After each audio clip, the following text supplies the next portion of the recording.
Merhaba, ben Ayşe. Uzun yıllardır bu geleneğimizi devam ettirmekteyiz. Bugün de burada bulunmaktan gurur duyuyoruz. Eskilerden beri bununla yayık yayıyoruz. Şu anki sizin bildiğiniz evlerinize gelen ayranları biz eskilerden beri bununla birlikte yapıyoruz.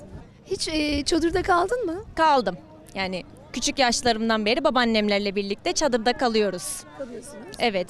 İşte o davarların güdülmesi, o çadır telaşı, kara çadırın telaşını yaşadın mı hiç? Yaşadım. Zor bir hayat değil mi aslında? Tabii ki de zor bir hayat, yani göründüğü gibi kolay bir hayat değil. Soğukla, yağmurla, kışla, karla tabii ki de çok zor bir hayat. Aslında bir şekilde de uzun süre yayık yaymak biraz zordur.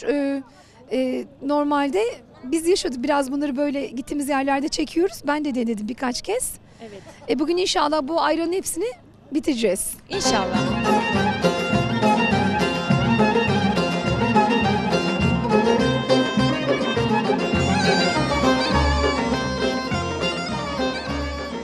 Efendim, yine kültüre dair ne varsa çadırın önünde bulmaya çalışıyoruz ama bir yörük kızımız var, ona bir merhaba diyelim istiyoruz. Seni tanıyabilir miyiz bir tanem? Merhaba, benim adım Dudu Camgöz. Eski dedelerim işte Duman'dan geliyor, Duman'da yaşıyordu. İşte ben de burada yörük kız olarak bir şeyler uydurmaya çalışıyorum. İşte bunları ben bilmiyorum, amcamızdan öğreniyoruz. İşte öyle. O şekilde. Amcamızdan öğrenelim bakalım, bu neymiş efendim? Evet. Bu bulguru bu daşta çekeriz. Efendime söyleyen sen de tut kızım şuradan. Tuzu bu daşta çekeriz.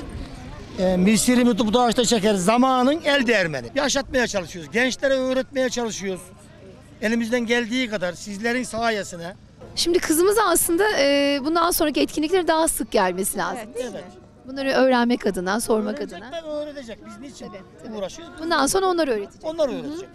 Evet. Ne diyelim, kolay gelsin şimdilik sana. Teşekkürler. Sağ olun, teşekkür ederim.